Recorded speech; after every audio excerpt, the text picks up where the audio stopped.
अस्सलामुअलैकुम। मोहम्मद अज़हर सिद्दीक अपने programme mess views के साथ हाजिर खिदमत है। 16 जून 2022 बरोज़ जुमेरात शाम 7 बजे आप ये प्रोग्राम देख रहे होंगे। मैंने ट्वीट किया था कि मरीम नवाज़ के कैंपों में बहुत खुशी की लहरें हैं और बकौल उनके कि वो बहुत जल्द जो नाहली वाले मामला था उससे निकल जाएंगे। पता नहीं सही है या गलत, लेकिन ये परसेप्शन उन्होंने अपने तौर पर अपने कैंपों में ये बनाया है। ये क्यों बनाया है ये मुझे नहीं पता इस बात का। और आज इस्लामाबाद हाई कोर्ट में इन अपीलों पर समाअत हुई और आपने देखा कि इरफान कादर साहब किसी ख़ास मकसद के लिए आए थे, और लेकिन अब मेन अपीलें जो हैं वो अमजद परवेज़ ही सुन रहे हैं। और 2018 में वो बात करते हैं कि 8 गवाहान का बयान कलम 18 जनवरी 2018 को, और पिछली पे वो बता रहे हैं मैंने अदालत को बताया था कि मिक्स और कंफ्यूज चार्ज फिर हम सबके ख़िलाफ़ नहीं किया। नैब ने अपना केस तब्दील कर दिया। ओरिजिनल रेफरेंस में नैब ने यह नहीं बताया कि कौन बेनामीदार है कौन असल मालिक है।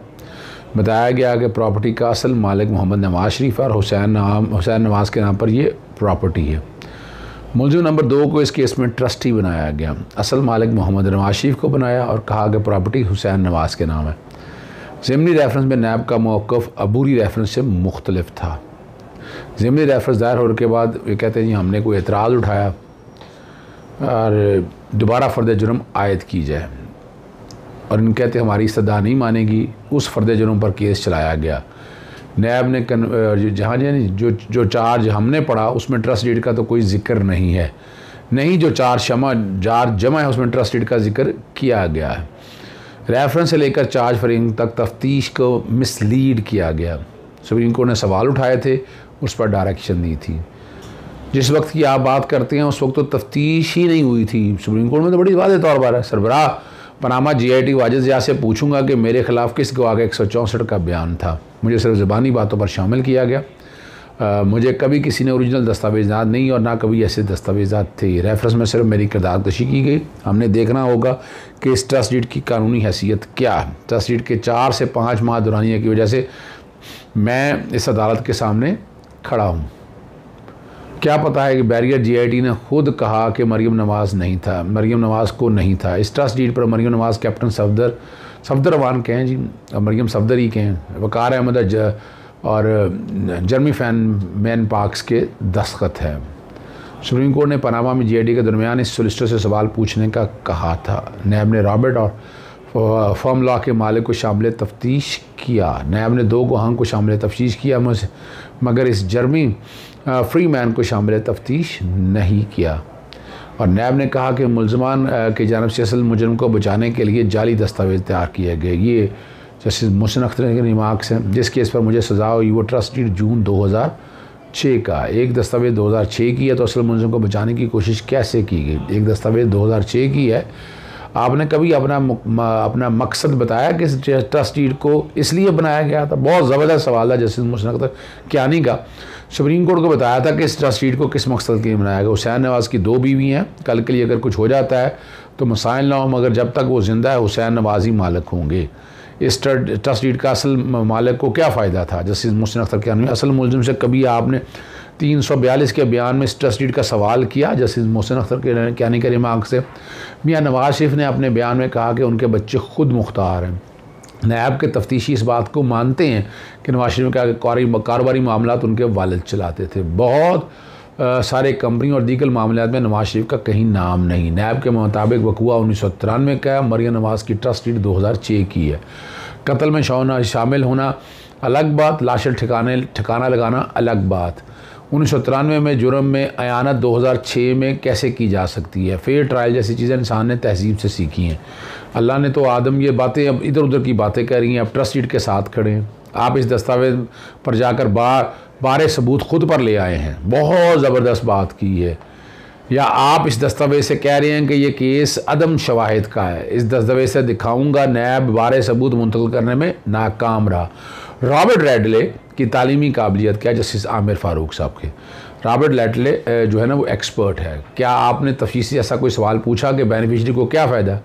हमने तो पहले कहा था कि जब तक हुसैन नवाज जिंदा है मलकियत उसके पास है, लिमिटेड कंपनी के नाम से रजिस्टर है, मिनरवा ये प्रॉपर्टी है, ठीक है ना जी। इस प्रॉपर्टी का एक share certificate Nesco and Nelson company का है। नैब ने ब्रिटिश वर्जन आइलैंड के कंपनियों में किसी को शामिल तफ्तीश नहीं किया गया। कंपनियों को शामिल तशवीश को आप छोड़िए, मरीम नवाज की हद तक रहें, मैं कभी पब्लिक ऑफिस होल्डर ही नहीं। तो ये तो सवाल ही नहीं है, सवाल तो बड़ी सीधी सी बात है। यहाँ सेक्शन 9 के हवाले से है। अब बैठमेंट के कॉन्टेक्स्ट में है, क्या पब्लिक ऑफिस होल्डर को नॉन पब्लिक ऑफिस होल्डर के साथ शामिल तफ्तीश नहीं कर सकते?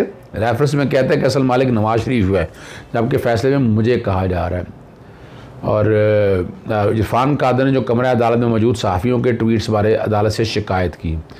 यहाँ हमारे कुछ दोस्त मौजूद हैं, उन्होंने ट्वीट किया कि मरियम नवाज तस्वीर पढ़कर अदालत पर असरअंदाज होने की कोशिश करती हैं, और मीडिया से उन्होंने दरख्वास्त की कि दौरान समात ट्वीट ना करें, कि इस बात जो करना है वो करें। मुझे अब यहाँ वो हक़ाइक़ हैं, वो हम बैठे यही तो करती रहती है। मुझे सज़ा बेनिफिशरी पर होने नहीं बल्कि फोकस करके दी गई है। जाली दस्तावेज़ पर ना वकार अहमद ना ही जर्मी फैनमैन के शामिल तस्वीर है। ठीक है जी, अगर आप जाली दस्तावेज़ जमा करते तो आप भी मुल्ज़म होंगे। वाजिद ज़िया ने अपने कज़न को हायर किया। ये इधर उधर की बातें जिस तरह मर्ज़ी करते रहें, जो मर्ज़ी होना है, ये सारा आप समझ सकते हैं। जर्मी मैन को अगर गवाह नहीं बनाया तो इसका फ़ायदा पहुँचता है। कैलिबरी फाउंड 2005 में मौजूद था और उन्होंने ख़ुद इस्तेमाल किया, तो कोई और कैसे इस्तेमाल नहीं कर सकता? क्या आप कहते हैं रॉबर्ट लैटले मैन ईमानदार शख्स है? ये जैसे मुस्तनद कैलिबरी फाउंड की वजह से 6 सालों से मेरी किरदार कशी की गई। ये तो आपको पता है, कैलिबरी क्वीन के नाम से ये बातें चलती रही हैं। मरीम नवाज के कमरा अदालत में तस्वीर करने से मुतल्लिक वो जो मैंने आपको पहले बता दिया था, ये हुआ। अदालत के बाहर केस प्रोसीडिंग पर जो मर्ज़ी करें, कि अदालत के अंदर की जो बातें हैं ना, और 23 जून तक केस की समाअत मुलतवी और बाकी दलाइल मुकम्मल करने का कहा है। अब एक बात जो आपके सामने मैंने रख रही है, वो लाहौर हाई कोर्ट में हमजा शरीफ के ख़िलाफ़ अपीलों पर समाअत है लार्जर बेंच ने की। गवर्नर ने सदर को जो ख़त लिखा, आप उस पर क्या कहते हैं? जैसे शेराम सब्र चौधरी गवर्नर को मुख्तलिफ लोग मशवरे दे रहे थे। गवर्नर ने ख़त में लिखा जिससे बज़ाहिर बहरान शुरू हो गया। अदालत के रिमार्क्स हैं, मैं गवर्नर पंजाब का वकील नहीं हूँ, मैं तहरीक इंसाफ का वकील हूँ। गवर्नर को इस वक्त के एडवोकेट जनरल अहमद अब्बास ने मशवरा दिया। गवर्नर ने अहमद अब्बास की बात पर सदर को ख़त लिखा। जैसे शेराम सरवर साहब ने कहा, पंजाब में एक गैर मामूली माहौल था, इसमें मैंने गवर्नर को मशवरा दिया। मैंने गवर्नर को अपनी आइनी पोजीशन बताई थी। गवर्नर ने हल्फ से इनकार नहीं किया, लेकिन वज़ीर आला के इलेक्शन में बेज़ाब्तियों की निशानदेही की है। ये इम्तियाज़ सिद्दीकी ने बात कही। गवर्नर को अहमद अब्बास ने मशवरा दिया कि आप हल्फ ना लें, ये वकील तहरीक इंसाफ है। गवर्नर को आइनी ज़िम्मेदारी पूरी नहीं करने दी गई। गवर्नर चाहता था गवर्नर राज भी लगा सकता था। गवर्नर ने अपनी आइनी ज़िम्मेदारी पूरी की और ये सारी बात है 28 जून तक समाअत मुलतवी कर दी है।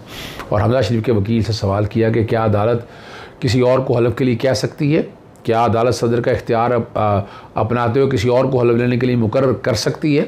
यहाँ जो बात है ना, यहाँ एक स्टेज के ऊपर इम्तियाज़ सिद्दीकी साहब ज़रा थोड़ी सी अदालत के सामने कुछ बातें की, तो वहाँ एक सवाल जो कमरा अदालत में साथ बैठे लोग थे, उन्होंने कहा कि ये वकील तो हमजा शरीफ के हैं। हमजा शरीफ है कि वकील है ना, हमारे दोस्त हैं उस्मान मंसूर उस्मान जो है ना, लेकिन उनके साथ advocate general, additional advocate general और अटॉर्नी जनरल, वो तो वकील नहीं है ना हमजा के, वो तो रिप्रेजेंट करते हैं एक वफाक को, एक सरकार को।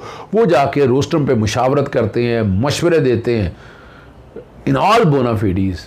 ये नहीं होना चाहिए, लेकिन वो रोस्टम पे जाते हैं, जाकर बात करते हैं, तो तकलीफ़ होती है लोगों को। इस सारे मसले को सामने रखते हुए आप यहाँ से समझ सकते हैं कि हालात और वाक़यात किस तरफ चल रहे हैं।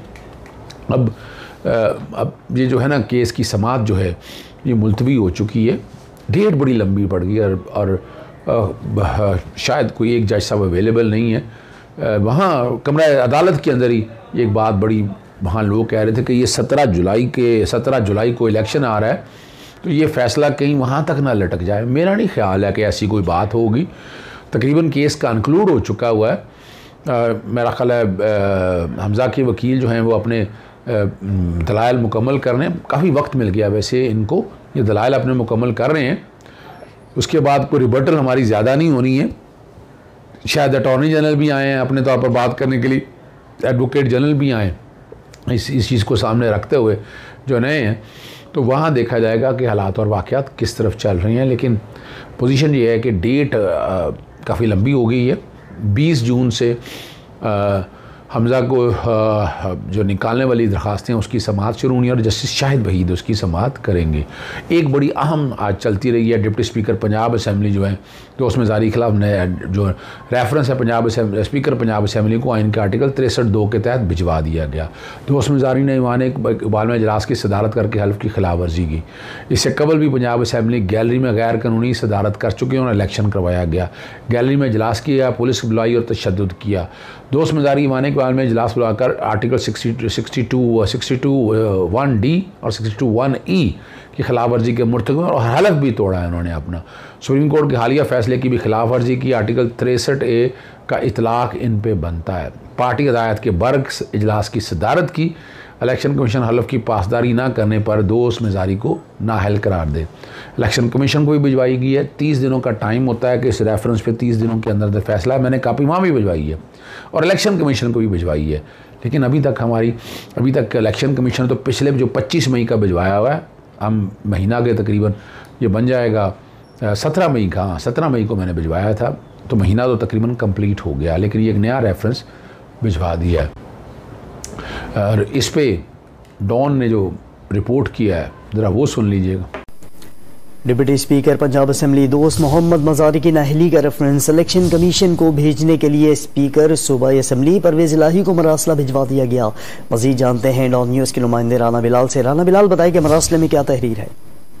देखिए, माहिर कानून अजहर सिद्दीक एडवोकेट ने स्पीकर पंजाब असेंबली को परवेज इलाही के हवाले से मरासला भिजवाया है, जिसमें डिप्टी स्पीकर पंजाब असेंबली को नाअहल करार देने की कार्रवाई शुरू करने का कहा गया है। इस मरासले में यह भी निशानदही की गई है कि डिप्टी जो स्पीकर हैं दोस्त मजारी ने ईवान इकबाल में इजलास की सदारत करके अपने हलफ की खिलाफ वर्जी की। मरासले में यह भी बावर करवाया गया है कि दोस्त मजारी पहले भी पंजाब असेंबली का जो इजलास है वो गैर कानूनी तौर पर गैलरी में करवा चुके हैं, जो कि आइन और कानून की वर्जी है और अपनी जमात तहरीक इंसाफ की हिदायत के बरक्स है।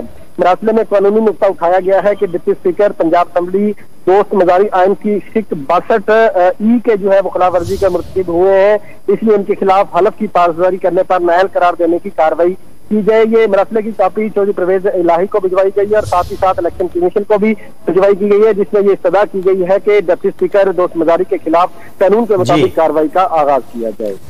राना बिलाल, बहुत शुक्रिया आपका। जी, इजाज़त चाहता हूँ। अस्सलाम वालेकुम, अल्लाह हाफ़िज़, पाकिस्तान जिंदाबाद।